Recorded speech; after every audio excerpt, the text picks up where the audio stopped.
नमस्कार। आज मेरा बहुत यह भाग्य और धनभाग है कि मैं यहाँ हूँ हमारे प्रियवर गुरुदेव श्री देवकीनंदन ठाकुर जी से बात करने के लिए। श्री देवकीनंदन ठाकुर जी का नाम कौन नहीं जानता। उनकी वाणी से, उनकी अमृत वाणी से घर घर में हजारों लाखों लोगों को भगवत कथा के माध्यम से ज्ञान मिला है, प्रकाश मिला है, जीवन जीने की एक दिशा मिली है। और हमारा सद्भाग्य है कि श्री गुरुदेव आज डालस फोर्ट वर्थ में उनकी जो कथा है यहाँ पर उनके लिए उपस्थित है और हमारे जैसे बहुत सारे भाविक जन इस कथा का लाभ ले रहे हैं। और गुरुदेव से मैं उनको आज्ञा है, अगर मैं उनको कुछ सवाल पूछ सकूं, उनको प्रणाम करूंगी, उनकी वाणी को, उनके ज्ञान को। और गुरुदेव जी बहुत बहुत धन्यवाद कि आप यहाँ पर आए और हमें आपका समय मिला। आपके सभी व्यूअर्स को मेरा प्यार भरा राधे राधे। और मैं यहाँ पर जो कथा चल रही है उस कथा में शाम को 6 बजे से 8 बजे तक राधा कृष्णा टेम्पल में जी। और तारीख हमारी यहाँ पे जितने हम लोग सबको मालूम ही है 8 सितंबर से 14 सितंबर 8 सितंबर से 14 सितंबर तक हम यहाँ हैं। और इस बहाने हम सब युवाओं को संस्कार प्रदान करने का प्रयास करते हैं श्रीमद् भागवत महापुराण का आश्रय लेकर। बिल्कुल बिल्कुल। और श्रीमद् भागवत कथा की जो आपकी, मैंने जैसे कहा कि ये माध्यम से आपने कृष्ण जी के जीवन चरित्र को उजागर किया है।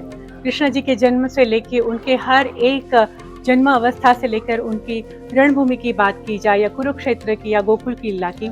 सो गुरुदेव, मैं आपसे पूछना चाहूंगी एक ऐसा प्रसंग, एक ऐसी बात जो आपको बहुत प्रिय है उनके जीवन चरित्र में से।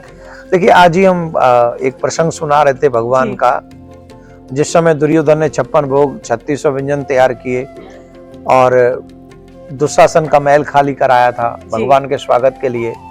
लेकिन भगवान 56 भोग ग्रहण करने के लिए नहीं गए, बल्कि विदुरानी के घर में जाकर उन्होंने साग ग्रहण किया और केले के छिलके ग्रहण किए। ये मेरे ठाकुर जी के स्वभाव का परिचय देती है कथा कि भगवान न किसी बड़े से न छोटे से कोई भेदभाव नहीं करते हैं। हम लोग इस बात को समझें कि ठाकुर जी को न बड़े से प्रेम है न छोटे से। जिसका मन भाव शुद्ध है, मेरे ठाकुर जी को उसके पवित्र मन से प्रेम है।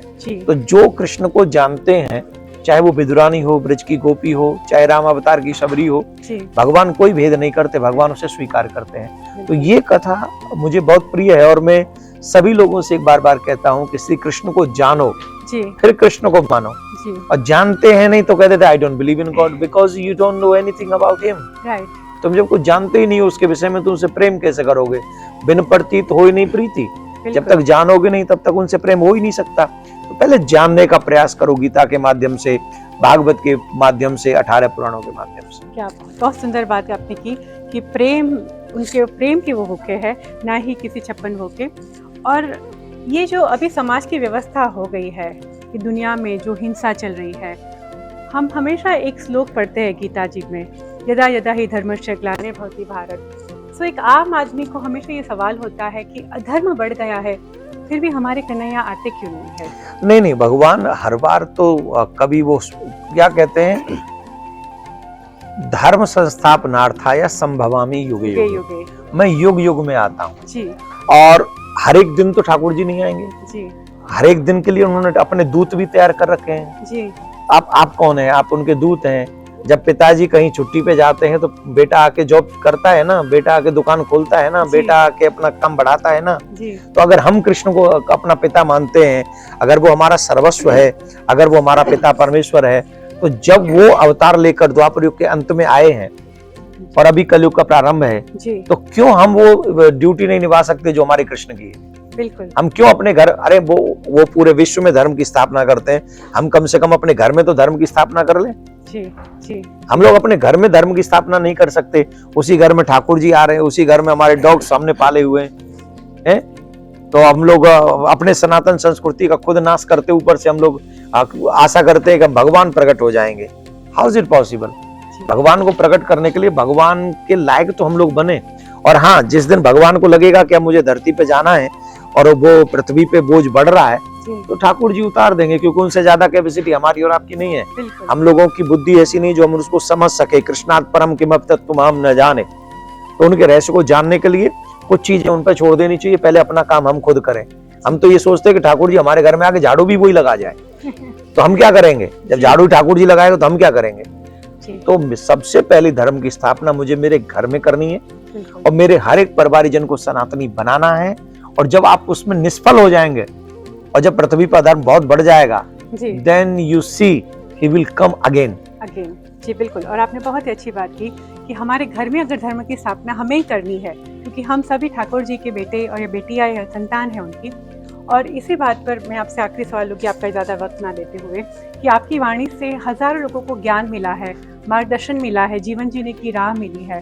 तो भागवत के माध्यम से कोई एक ऐसी बात जो आप पूरे समाज को कहना चाहोगे, specially for the American community, जो हम यहाँ पर रहते हैं, हमारी एक कोशिश होती है कि हम दूर रह के हमारे वतन से भी हमारे सनातन धर्म को उजागर करते रहे।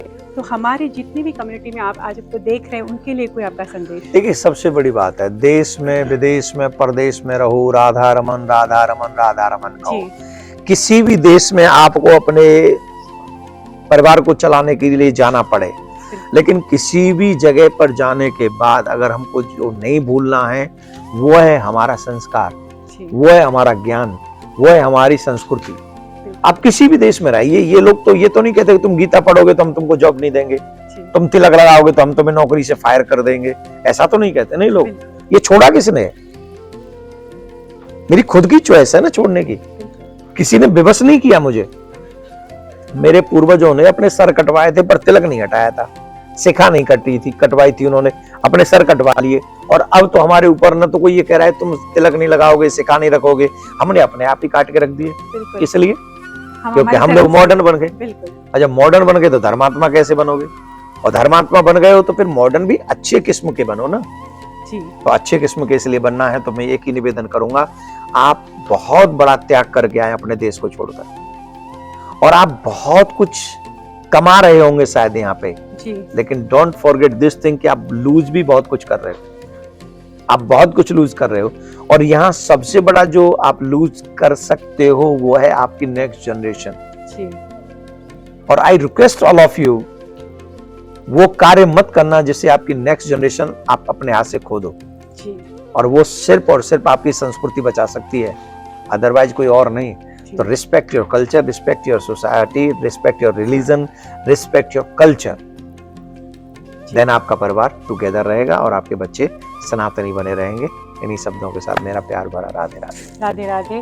धर्म की बात, सनातन धर्म की बात, और यही सारी बातें श्रीमद् भगवद गीता के माध्यम से हम इतने सौभाग्य है कि हमारे गुरुजी यहाँ पर रहेंगे अंटिल 14 सितंबर, दैट इज। तो बिल्कुल आइएगा at Radha Krishna temple in Allen. अगर आप अभी तक नहीं आए, इस वाणी का लाभ नहीं लिया, तो कल से जरूर आइएगा, आपके पूरे परिवार के साथ, आपके दोस्तों के साथ, धर्म के लिए, हमारी संस्कृति के लिए और हमारी विरासत के लिए।